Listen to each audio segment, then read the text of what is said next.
Pernah kebayang nggak sih gimana ya wajah kelas kita di masa depan? Nah, hari ini kita bakal bedah tuntas sebuah peraturan baru.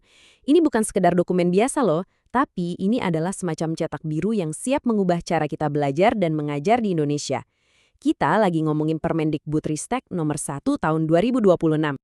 Jadi, sebetulnya apa sih visi besar di balik semua ini? Apa kita mau anak-anak cuma duduk manis dan dengerin aja? Tentu enggak kan? Peraturan baru ini datang buat menjawab itu semua. Tujuannya adalah mengubah proses belajar. Dari yang tadinya cuma transfer informasi, jadi sebuah petualangan seru buat setiap murid. Yuk kita lihat lebih dalam. Oke, supaya lebih terstruktur, kita akan bahas ini lewat 5 poin utama. Kita mulai dari gambaran besarnya dulu, terus kita masuk ke jantung filosofinya, lalu kita lihat gimana cara menerapkannya, cara mengevaluasinya, dan yang paling penting, apa artinya semua ini buat kita para pendidik di lapangan. Baik, mari kita mulai dari yang pertama, Standar Proses Baru 2026. Anggap saja ini sebagai kompas atau peta terbaru buat kita semua. Peraturan ini resmi menggantikan standar yang lama dan ngasih kita arah yang benar-benar baru, supaya pembelajaran jadi jauh lebih efektif dan efisien. Kalau kita lihat di pasal 2, tujuannya tuh jelas banget dan cuma satu, mengembangkan kompetensi murid secara optimal. Sesederhana itu, inilah yang jadi bintang utara kita. Jadi, apapun yang kita lakukan di kelas, semua strateginya, semua aktivitasnya harus mengarah ke satu tujuan mulia ini. Terus, gimana cara kita mencapai tujuan itu?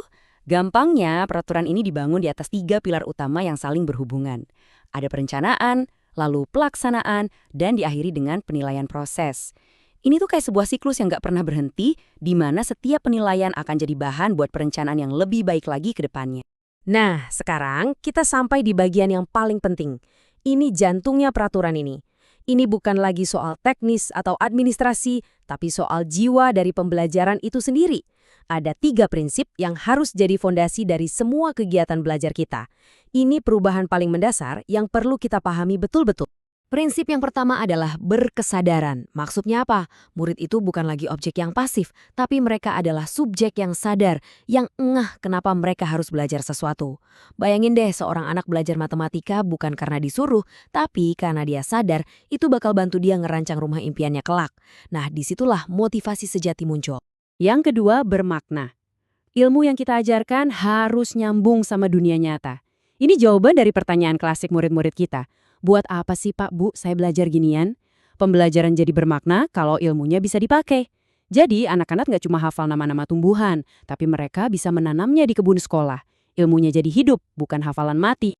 Dan yang terakhir, tapi nggak kalah penting, adalah menggembirakan. Ini bukan berarti kelas harus jadi tempat bermain terus ya. Menggembirakan itu artinya kita menciptakan suasana yang aman secara psikologis. Ruang di mana murid itu berani mencoba, berani bikin salah, dan nggak takut buat bertanya. Lingkungan positif seperti inilah yang bikin kreativitas mereka meledak. Oke, teorinya kedengeran indah banget ya, tapi gimana cara kita wujudin ini di tengah kesibukan kita sehari-hari? Di kelas? Nah, sekarang kita akan lihat jembatan yang menghubungkan ide-ide besar tadi dengan aksi nyata di lapangan. Ada kabar baik nih buat kita semua, peraturan ini menyederhanakan administrasi. Lupakan RPP berlembar-lembar. Menurut pasal 5, rencana pembelajaran sekarang cuma butuh 3 komponen inti. Tujuannya apa, langkah-langkahnya gimana, dan cara menilainya seperti apa. Simpel kan? Jadi kita bisa lebih fokus ke esensi mengajar, bukan ke tumpukan kertas. Lalu, pas bel masuk berbunyi, tugas kita adalah menjadi seorang arsitek suasana kelas. Pasal 9 minta kita menciptakan kelas yang hidup. Bukan kelas yang sunyi senyap, tapi kelas yang penuh interaksi, inspiratif, menantang, dan yang pasti ngasih ruang buat kreativitas anak-anak. Kelas di mana ide-ide cemerlang bisa lahir. Konsekuensinya, peran kita sebagai pendidik juga berubah total. Coba lihat perbandingannya. Kita bergeser dari seorang instruktur yang jadi satu-satunya sumber ilmu menjadi fasilitator. Artinya, kita bukan lagi penceramah di atas panggung, tapi kita adalah pemandu, pendamping, dan teman seperjalanan murid dalam petualangan mereka mencari ilmu. Nah, ini dia salah satu terobosan paling keren dari peraturan ini. Kita kan sering banget ya menilai hasil belajar murid, tapi seberapa sering kita secara sistematis menilai proses mengajar kita sendiri? Disinilah perubahannya. Kutipan dari pasal 15 ini sudah menjelaskan semuanya. Intinya, penilaian proses ini adalah momen buat kita bercermin, atau ngaca. Ini kayak semacam general check-up rutin buat cara kita mengajar. Apakah cara kita sudah sesuai rencana? Apakah 3 prinsip tadi sudah benar-benar hidup di kelas kita? Dan proses bercermin ini nggak kita lakukan sendirian. Kita dapat umpan balik dari banyak pihak. Ada refleksi diri, masukan dari sesama guru, dari kepala sekolah, dan bahkan dari murid kita sendiri.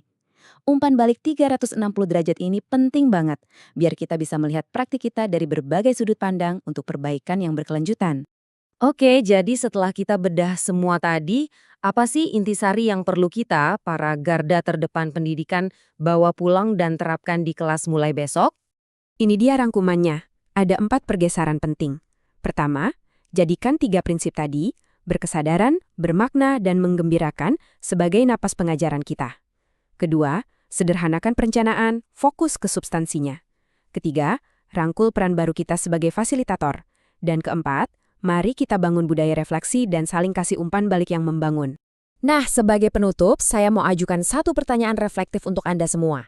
Dari 3 prinsip inti tadi, berkesadaran, bermakna, dan menggembirakan, kira-kira prinsip mana sih yang paling kena di hati Anda saat ini?